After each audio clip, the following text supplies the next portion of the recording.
আসসালামু আলাইকুম এভরিওয়ান। আজকে আমরা এইচএসসি 2023 এ আসা একটি প্রিপোজিশন নিয়ে ডিসকাস করব। আর আজকের ক্লাসটি শুরু করার আগে আমি সবাইকে একটি বিষয় রিকোয়েস্ট করব। তোমরা যারা আমার ইউটিউব চ্যানেলটি এখনো সাবস্ক্রাইব করো নাই, ইনশাআল্লাহ সাবস্ক্রাইব করে পাশে থাকবে। সো চলো আজকে ক্লাসটি আমরা শুরু করি।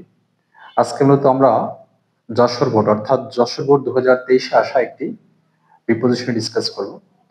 তো দেখি আজকের ক্লাসটিতে কি আছে। দেখো, বুকস আর রিয়েলি অর্থাৎ বই সত্যি আওয়ার বেস্ট ফ্রেন্ডস, আমাদের প্রকৃত বন্ধু। অ্যাজ উই ক্যান, এজন্য অথবা তাই, উই ক্যান রিলে, মনে রাখবা এখানে রিলের পরে আমরা একটা অ্যাপ্রোপ্রিয়েট প্রিপোজিশন ব্যবহার করি, সেটা হচ্ছে রিলের পরে অলওয়েজ অন হয়। সো আমাদের এখানে কি করতে হবে? অন বসাতে হবে, অর্থাৎ we can rely on them, এজন্য আমরা তাদের উপরে নির্ভর করতে পারি। আর রিলে অন অর্থ নির্ভর করা।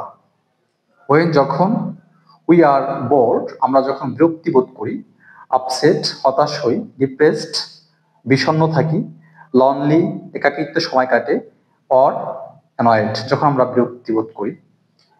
দে শেয়ার তারা শেয়ার করে অর্থাৎ ভাগাভাগি করে।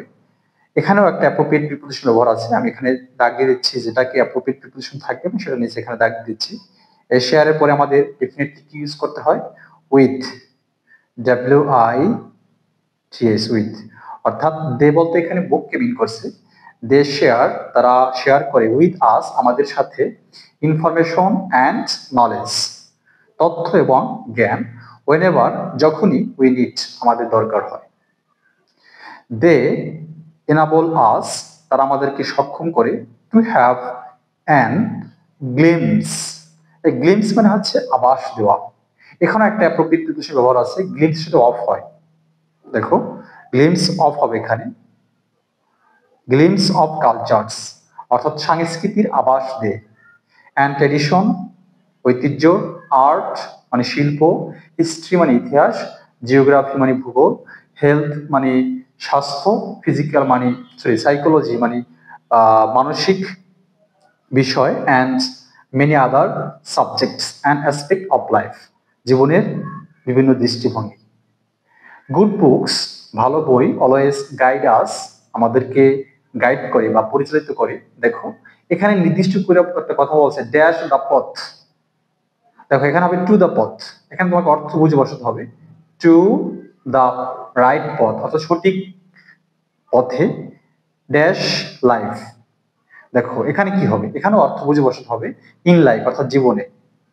অর্থাৎ ভালো বই আমাদের জীবনের সঠিক পথে কি করে গাইড করে বা পরিচালিত করে।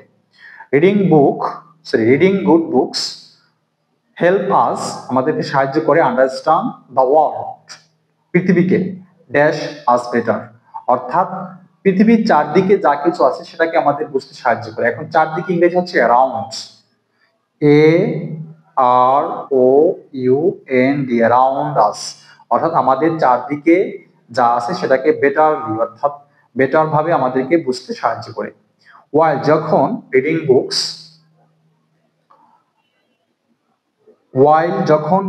যখন আমরা বই পড়ি তখন we build new and creative thoughts, image and opinions dash our mind. এটা তোমাকে অর্থ বুঝে এখানে কি বসাতে হবে? দেখো আমাদের কি হয়, ইন আওয়ার মাইন্ড অর্থাৎ আমাদের মনে, সেখানে হবে in our minds.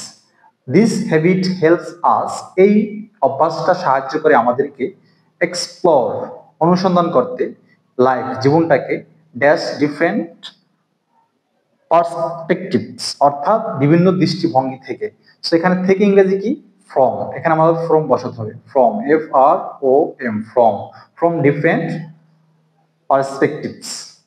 In other words অন্য কথায়, ইট হ্যাজ এর আছে সেভারেল পজিটিভ এফেক্টস। দেখো এখানে একটা অ্যাপ্রোপ্রিয়েট প্রিপোজিশন ব্যবহার, সেটা হচ্ছে এফেক্টের পরে আমরা ডেফিনেটলি অলওয়েজ সবসময় অন বসাবো।